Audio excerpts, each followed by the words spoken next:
You're listening, but are you sure you're alone? Dark Realmz awaits you. Turn off the lights, lock the doors. Tonight, there is nowhere to hide. Welcome to Dark Realmz. If you're ready to face the things that crawl in the dark, then let's begin. Part 1. The Setting and the Supplication. Alexandra lay on the cold stone slab. Her eyes were closed as if she were peacefully dreaming. The black veil that covered her body was the only indication that she was dead. 12 figures dressed in black knelt around the table where her body lay. The men in the circle were performing prostrations while chanting Utem Heru Kuti, which in the common tongue means, when thou risest in the horizon of heaven, a cry of joy goeth forth to thee from all the people. This humble supplication rose to Osiris, the Egyptian god of resurrection. Behind the worshippers stood an ancient sarcophagus bearing the corpse of Thutmose, a former pharaoh of Egypt. Lightning flashed as the group of men continued their bowing. Incense burned in the brazier at the head of the table where Alexandra lay in silent slumber. The group assembled were known as the Order of the Fiery Dawn. They were dedicated to the study of alchemy and finding the secret to eternal life. Part 2. The Curator and the Incantation. A few hours prior, Alexandra had drunk poisoned wine from a goblet taken from Thutmose's tomb. She had agreed to take part in this ritual to reunite the pharaoh with the soul of his long-lost princess, Omeros. I, Elizabeth Thacker, was curator of the British Museum. The Order of the Fiery Dawn was using this facility with my permission. This ritual was a secret to the outside world, and I didn't want reports of this ceremony being leaked to the local news. As curator of the museum, I knew how to translate hieroglyphs from ancient Egyptian, and the Order had invited me to read from the Egyptian Book of the Dead. We believed that the incantations would call forth the soul of Omeros, which would be incarnated into the body of Alexandra. Part 3. The Shadow and the Horror. Kayatewe! Kayatewe! I exclaimed, my voice reverberating off the walls of the darkened room. Suddenly, there was a subtle change in the air. A slight breeze ruffled my hair and caused the candles on the altar to flicker. In the light of the flames, a shadow was moving along the wall, close to where the body of Alexandra lay. The shadow had an ominous, evil shape, like the claw of some demon or monster from the pit of hell. Sweet Jesus, what have I done? I muttered under my breath. I thought back to the Bible story about King Nebuchadnezzar, but the feeling I got as the shadow merged with the body of Alexandra made me sense that I might be in for something much worse. For a moment, I thought that nothing was going to happen. Then, the body of Alexandra convulsed as she raised herself up off the table with a shriek. Oh my God, I thought. I wanted to run and find the nearest exit, but I summoned all my willpower to stay rooted to the ground where I was standing. Part 4. The Pharaoh Rises.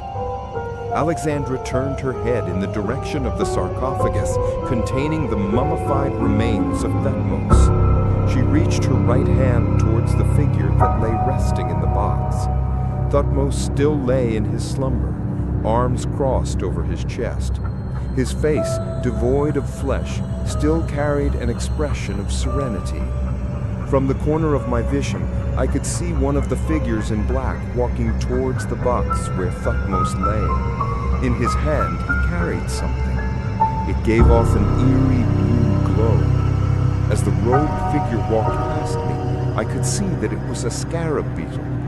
The Egyptian priest laid the scarab onto the chest of Thutmose. The blue light began to pulse with an energy that was hypnotizing. The pulsing light reminded me of a heartbeat, and as I continued to stare, I could hear a faint thumping sound inside of my head. The thumping got louder and louder until I had to cover my ears and sink to the ground. Suddenly, the thumping stopped. Part 5. The Kiss of Dead Flesh. Slowly, I uncovered my ears and opened my eyes. I gasped as I looked towards the sarcophagus. The priest who had placed the amulet onto the chest of Thutmose was now helping the mummy step out of the sarcophagus. "No fucking way," I said quietly. Thutmose walked towards Alexandra, whose body was now occupied by the spirit of Omoros. She sat on the edge of the stone slab. One of the priests handed Thutmose a rose, which he gave to Alexandra.